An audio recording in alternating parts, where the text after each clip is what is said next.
Good afternoon, good evening, good morning, wherever you are, and welcome to NerdTube. And it's good to be back doing fan films from my little hiatus. And I would like to thank Santa Claus for filling in for most of December for me.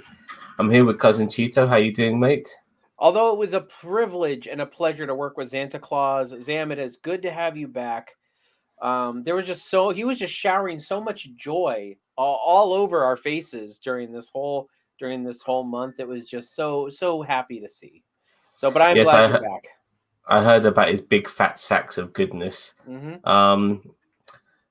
We're going to be doing a fan film reaction to a movie made by the legendary fan film actor Jamie Costa, and it's called Han Solo: A Smuggler's Trade. This came out a few years ago. Very much looking forward to this. How about yourself? I am too. I mean, ever since his performance in the Robin Williams short that took the internet by buzz a couple months ago, we've talked about watching more of his videos. I know that he also has a Wolverine one, but today we're going to be looking at the Han Solo one. So I'm kind of excited. I mean, this guy can do everything. I mean, he played Ben Solo as well. So very much looking forward to this. He seems to be a very chameleon-like actor who can just transform himself to be anybody and everybody in pop culture. Anyway, enough of me yabbering on. Let's go. The following non-profit film is not intended for commercial use. It shows safe fun. Character about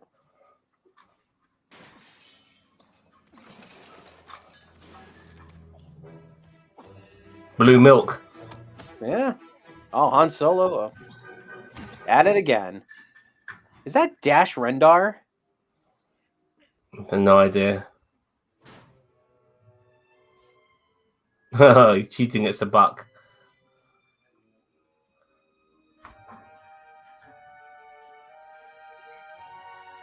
Dude, he looks a lot like Harrison Ford. I can explain. God, he sounds like Harrison Ford. Can you turn it up just a smidge? Will do, sir. Is that better? Yep. Thank you, sir. It's a bit Indiana Jones like. Wow, that's a really good droid. Was that Luke? No, I don't think Luke would be in here. Next round's on me.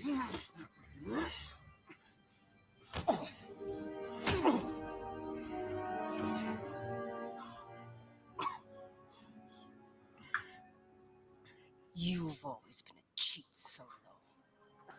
About time you got caught. I don't know what you're talking about. The card I played was the real deal, okay? Does your mouth ever stop? He's definitely got the look down. No Wookiee. No friends. No one here to help you now. Where's Chewie? Very Indiana Jones like. Yeah. With the fucking barroom fight. Uh-oh. Uh-oh, he's got him in the Hell's Gate. That could be Dash Rendar. It looks like Dash Rendar. Yeah.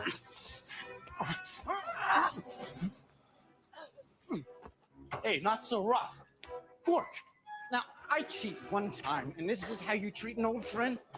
I have to disagree with you on the sounds like him, but he definitely has the look and the mannerisms down. Yeah.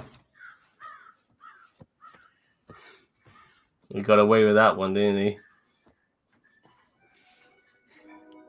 Got a lightsaber.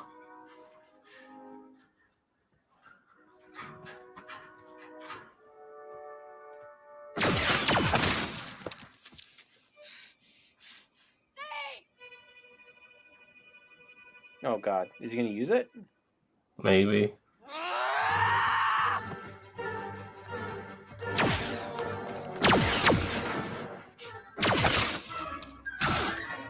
God, this guy needs to play young Han Solo too. Yeah. As I said, except for the sound, he doesn't sound like him, but his mannerisms and everything are so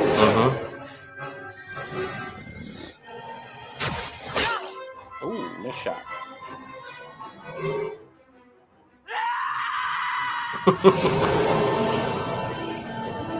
Reminds me of what, Gamora? Yeah. Is he playing a Twi'lek? I'm not sure. So yeah.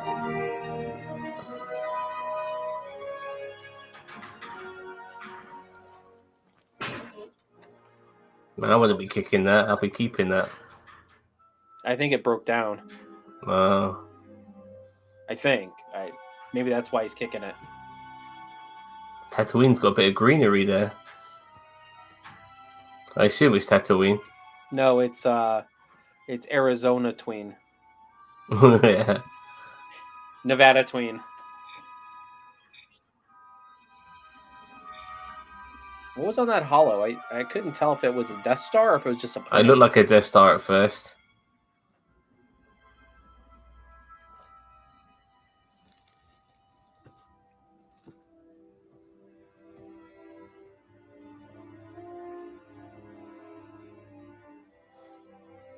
Yeah, Solo never had his own theme.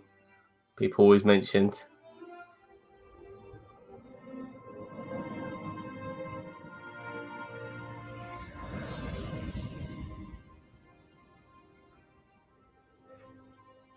I never realized that. Han Solo never had his own theme. Mm. I don't think many people in the Star Wars had their own theme. Except Leia did, and Luke did, Did and Luke? the Emperor and Darth Vader did, and all of that. Well, I feel like the Imperial March was kind of their thing, but I mean that was kind of anything Imperial wise.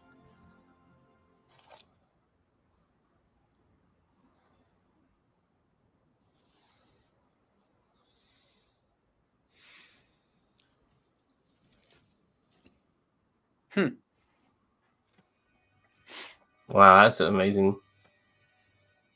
Those rocks. I know, right? Where could that be in this world?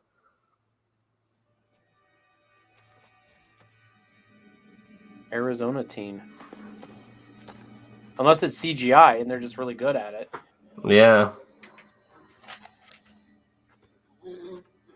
Well, Tusken Raiders.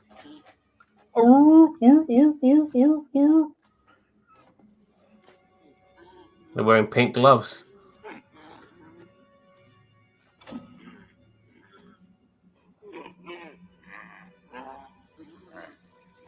Yeah. Take it easy. Better get Well, he's giving away his blaster. Well, they probably want him to confiscate it, but so he can go to talk to the leader. Here goes nothing.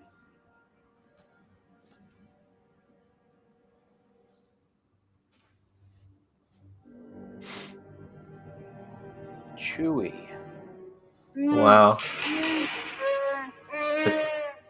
That's a pretty good Chewie. Yeah, it's a clever way. They couldn't find an actor tall enough. It's a good way of keeping him looking small, contained by making him small by keeping him contained. Han Solo. I want my Wookiee Gyorsho. Is that Rin? Is that Darth Rin or Revan's No. mask? You think you can just Yeah. steal him back? Is that what's his face? Thief. That's Is that the Doug actor plays Jones? Saru. I'm here to Yeah, yeah. trade. I've got it. That's Doug Jones. It is. It's Doug Okay. Jones. Now!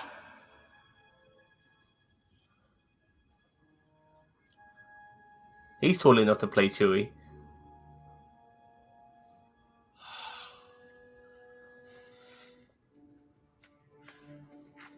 Jawa. Dude, he is a tall, lanky guy, even in real life. Yeah. And they made him even taller when he All played the Saru. armies, I know. starships, and empires in this universe. I didn't realize he did fan Yes. films. Compared to Yeah. the true power of the Force. God, he's being a bit homoerotic with that bloody lightsaber. Though I do not wield it, the Force must be revered. Yeah, all right. Now let my friend go. Now we know he's done Star Trek and Star Wars. Mm-hmm. I'm afraid Maybe not in official I capacity, cannot but let the Wookiee leave. It will fetch too big a price at the spice mines. We had a deal, Gyorsho. Yes? Yes, we Yeah. did. he got the finger out. Uh-huh. But you, Solo, are deceitful, and you make a mockery of our sacred ways. I may not be the most honest guy in the galaxy, but a deal's a deal. I'm not leaving without my Wookiee. No way.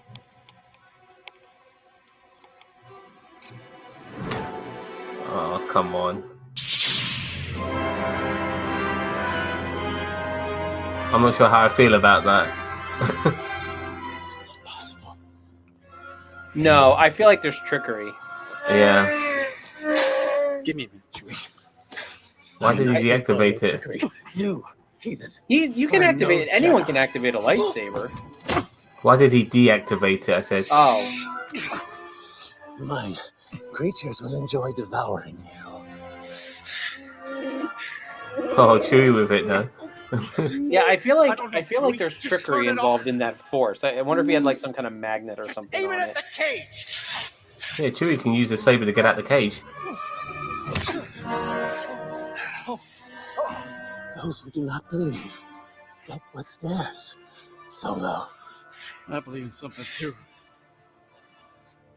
Never upset a Wookiee.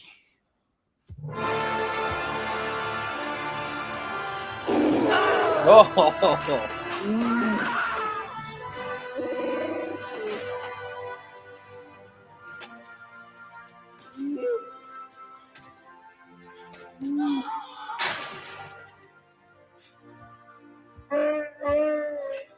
Ah, he's big. They got a big Missed boy you, to pal. play him. That It's could have been Doug Jones it's in probably, this. Oh, it's probably Doug Jones in there. Yeah. Been in that cage long enough. That's why he's off screen right now. Let's get out of here.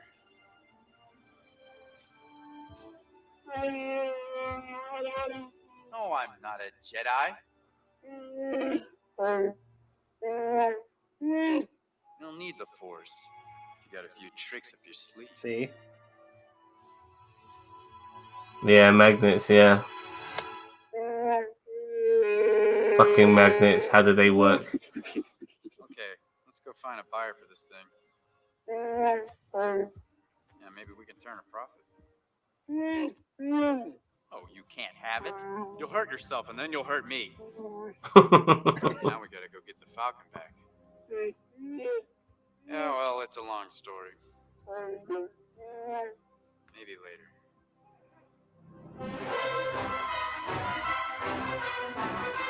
Alright, let's see if we got any after credit scenes. that's a lot of credits. Wow, there's a lot of people. Executive producer was Jamie Costa. Not a surprise. Yeah, Doug Jones. Huh? Corey Daniel. It was Chewbacca, not Doug Jones. Wow.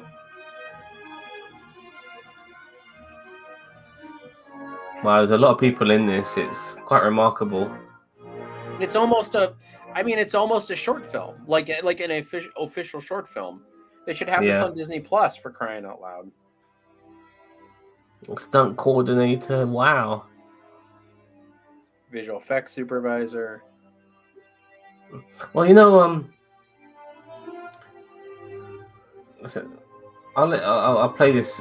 I'll let this play out a little bit. I feel like I feel people need to see how many people were involved in a fan film like this. But when I was doing cynical, not critical, with Frank, we were looking at some Batman stuff, and Sony actually hires people, like the guy who did the Batman fan film we're watching on Cynical, Not Critical, and they're hoping that, you know, if the film is a success on YouTube, then the millions upon millions of views will make the money back anyway for the fan film. And this is possibly a similar thing here, that if the fan film is very popular on YouTube, they'll make their money back anyway. Yeah, that's true. I wouldn't be surprised if LucasArts or whoever had an involvement in this. Well, you said this came out a couple years ago, right? No, about 5 years. Oh, there is something actually. Oh, Oh no, it's behind the scenes. My bad. It was not. It's a link to behind the scenes for this. which I'll have a look in my own time. But this is now buffering to hell, so let's get the hell out of this. Okay. This was very good. Yeah. This was very good. Jamie Costa is he's the fan film Marlon Brando, isn't he? He's like the fan film, like Tom Cruise is so many monikers you can give this guy. Like, he seems to be in all the most fascinating and interesting fan films. And whether he be playing Robin Williams, whether he be playing Wolverine, whether he be playing Ben Kenobi, Obi-Wan Kenobi, or as we can see here, Han Solo, he pretty much is just like, you know, he's able to fit like a perfect slipper. It's a testament to him. He's a superb actor. This came out in 2016, December the 11th, 2016. So 5 years. Almost 5 years ago. Huh. And this guy needs to be a big actor in Hollywood. He really does. You know, the fact that he isn't, suppressing that yawn, are we? Yeah. Yeah. But the fact that he isn't is a shame, really, because this guy is very talented, and this film, for what it's worth, is good. It's not spectacularly amazing, but it's good. You know, the production values are there, and then just to throw in Doug Jones as well. Yeah. Very, very much appreciated that too. I mean, this is 5 years ago, so it's prior to Discovery. I believe it's right before Discovery that this came out. So, I mean, maybe was Doug Jones a big actor before Discovery? He's always been this guy who's been in costumes and stuff. Remember Hellboy? Mm-hmm. He was the blue guy from Hellboy. Oh, okay. So he's an actor. He's not like, you know, like he's an actual, like, he was in big budget movies and stuff like that. Like, has Jamie Costa been in any big budget movies that you know of? Not that I know of, but sometimes just because you're like a reasonably like you've been in a few films doesn't mean that you're always going to be in big budget movies. And as an actor, sometimes you've got to find work where you can get it. Yeah. And I just have to imagine he was probably the more expensive person to get, you know. And yeah, you know, landing something like you know, like this, you know, is probably the best he could do at the time. You know, he is a very gangly, tall man as well. I mean, his roles are limited. I mean, you have to find the perfect role for him. Hence, Saru was ideal. It was made for Doug Jones, that role. Yeah. You know, so anyway, nevertheless, excellent. 8 out of 10. Oh, I was going to give it a 9 out of 10. The only thing that kept it from that coveted 10 was just Jamie Costa didn't sound like Han Solo. So but his mannerisms, here and there he did. Huh? Here and there he did. But I know what you mean. But his mannerisms were on point. The look was on point. Chewbacca was on point. I mean, even the look and the feel of like the smugglers and the smuggling den. The Tusken Raider. I don't know what. Are we sure that those were Tusken Raiders, and they weren't just like shadowed? I don't know. I don't know. Well, we saw Jawa, but then again, they're not natives to Tatooine because we've seen Jawas on other planets, like during in the Mandalorian. Yeah. So, but nevertheless, for what it's worth, it's you know, however those characters are, it's still a fan film in the day. I mean, yeah, they can only go so far, but for what it's worth, it was very well done. Yeah, very professionally done, very pretty, very, very. Yeah, I didn't have any problems with any of the camera angles. You know, I like how they handled. You know, I just, you know, I want LucasArts to watch stuff like this and be like, this is how people want it. Like, this is how, like, you know, I didn't have too much of a problem with the Solo movie that came out a couple years ago. Yeah, but like it wasn't bad. But at the same time, it's like you guys try too hard. You know, like, I feel like they try way too hard. Like, when you have a movie like Solo, it's like you're trying way too hard, and just give it, you know, let it organically happen. If you want to do a Han Solo prequel, let it happen organically. Don't force, like, even the Kessel Run felt like way overblown. Like, they had some big monster or something in it, and I was it's a space monster and all that like, sort of stuff. I feel like it was way too much. So But this was like that perfect like smuggler-ish thing, you know, like just a short smuggler film, like short film for like smugglers and stuff. So yeah. Yeah, exactly. It did what it says on the tin. Mhm. You know, it gave you a slice of life of Han Solo, and it didn't overstay its welcome, and the pacing was excellent. And I love how they did do the Jedi thing, because I was really ready to hate on this when he did the Yeah. whole Force thing. That Yeah. would have been it for me. I would have been like, God damn it, why are they doing something this? So Han's just had the Force the whole time and he just never said. But I mean, I'm glad they said no magnets, you idiot. Like, you know, like, no, of course I'm not a Jedi. And I mean, the more I thought about it, but in the moment, I was ready to just like hang this Yeah. film by its toes. I'm glad they gave the explanation. I'm so fucking glad they saved themselves with that. Yeah. But anyway, all right. So, anything more to add, my son? No, I think we're good. Glad to have you back, Thanks, Zam. Mason. Oh, it's good to be back. And to everyone else watching, don't forget to like, share, subscribe, comment to NerdTube. Let us know how you feel about this fan film. Were we too nice to it, or do you think we should have been a bit more harsh on it? Let us know with a comment below. And don't forget, we are the greatest YouTube channel you never heard of. Thank you very much for watching. Have a nice day, and we'll see you guys later. Bye-bye.